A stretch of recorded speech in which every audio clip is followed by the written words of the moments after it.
Our next speaker is Mr. Lou Rockwell. Mr. Rockwell is the president of the Ludwig von Mises Institute, and he's here to talk about his new book, The Left, the Right, and the State. Lou?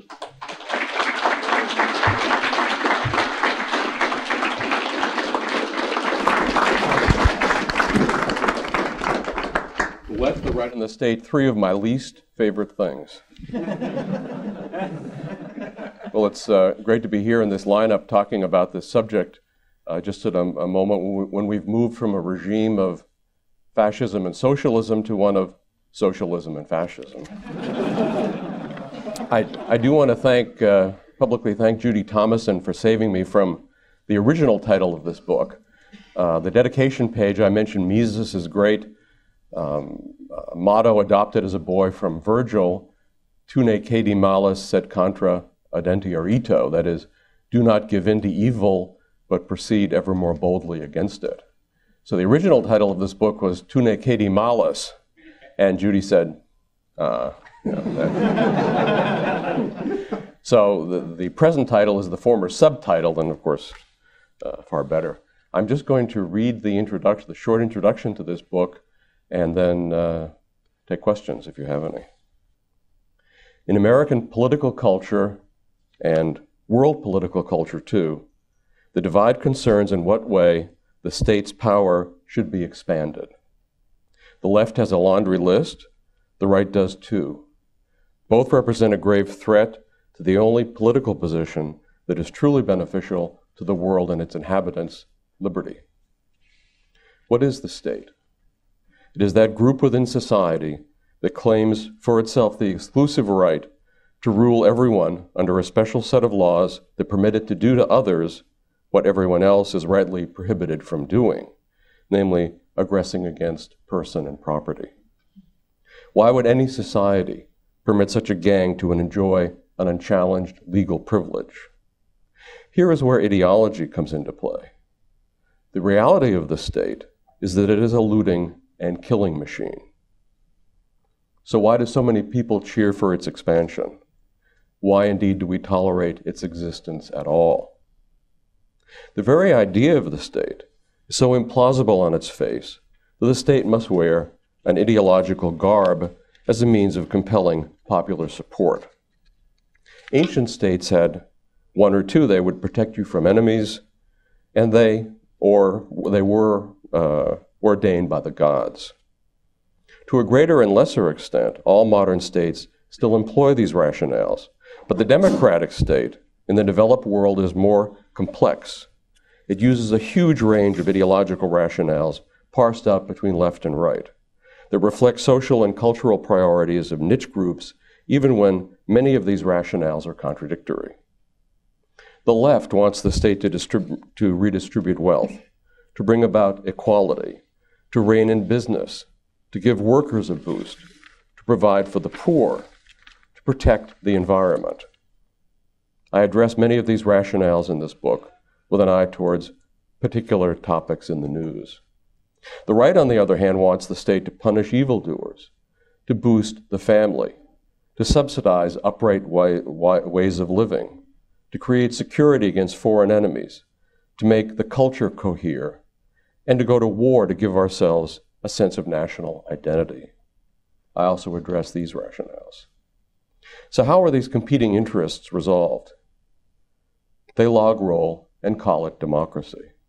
The left and the right agree to let each other to have their way, provided nothing is done to injure the essential interests of the other. The trick is to keep the balance.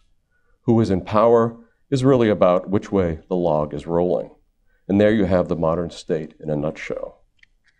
Although it has ancestors in such regimes as Lincoln's and Wilson's, the genesis of the modern state is in the interwar period, when the ideas of a laissez-faire society fell into disrepute, the result of the mistaken view that the free market brought us economic depression.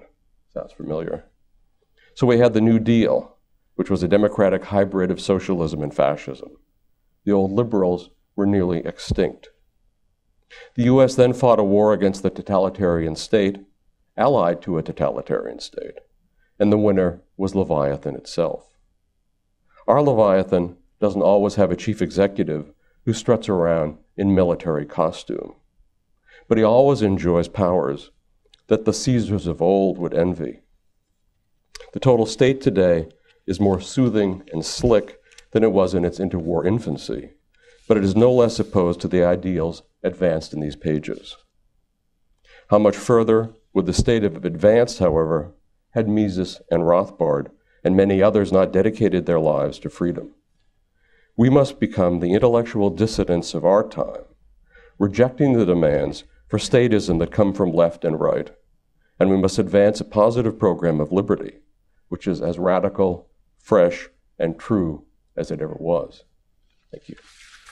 So let me...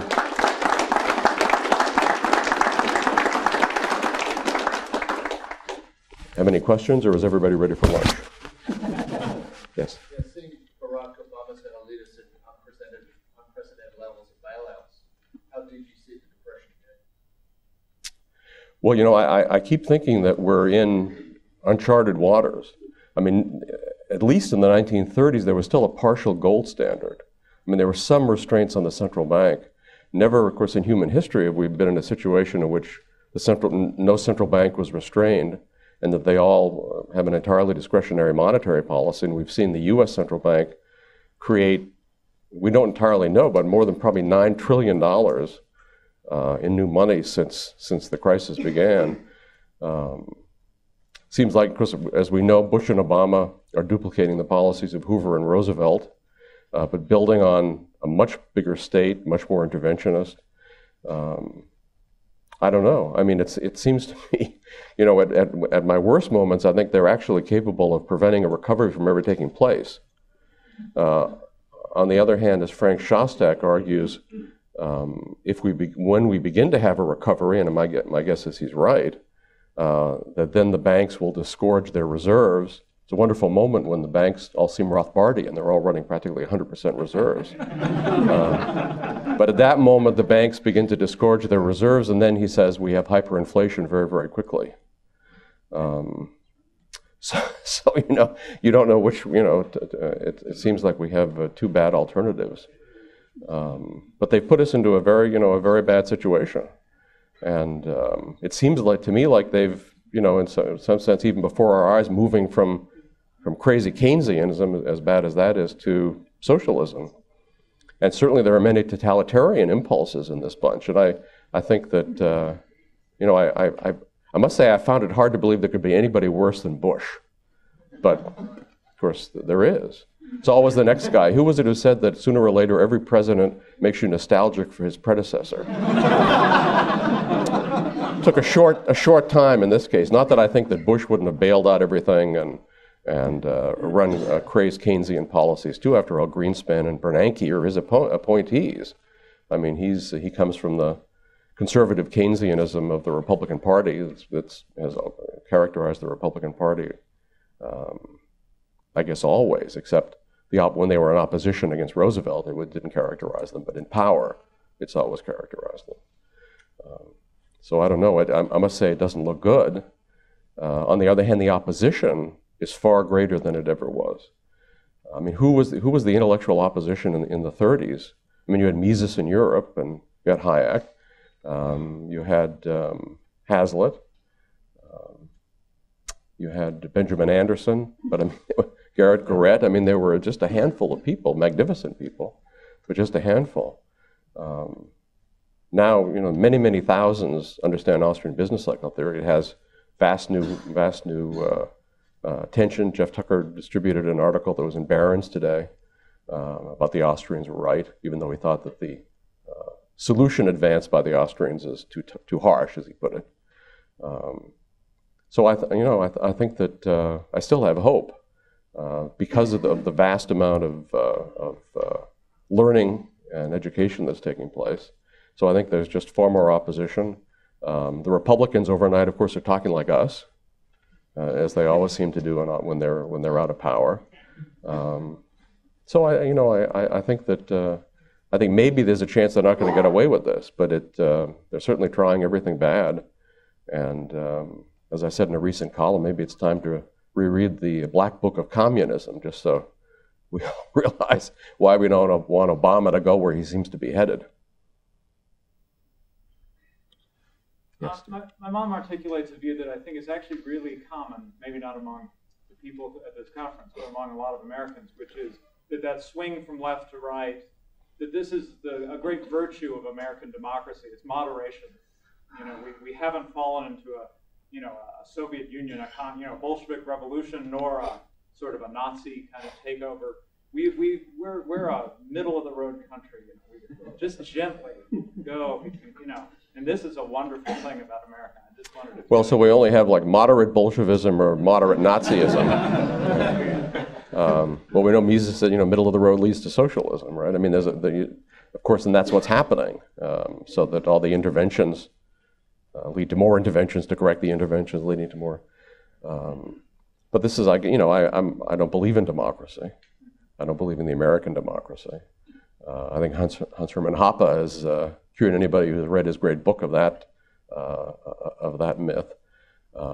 But maybe this may be a common view, but we're moving, of course, towards the total state. I mean, whether it's a Republican total state or a Democratic total state. Certainly, we don't live in a free country by the standards of Thomas Jefferson. Maybe even by the standards of Alexander Hamilton. We don't, maybe even Hamilton didn't envision something quite this bad.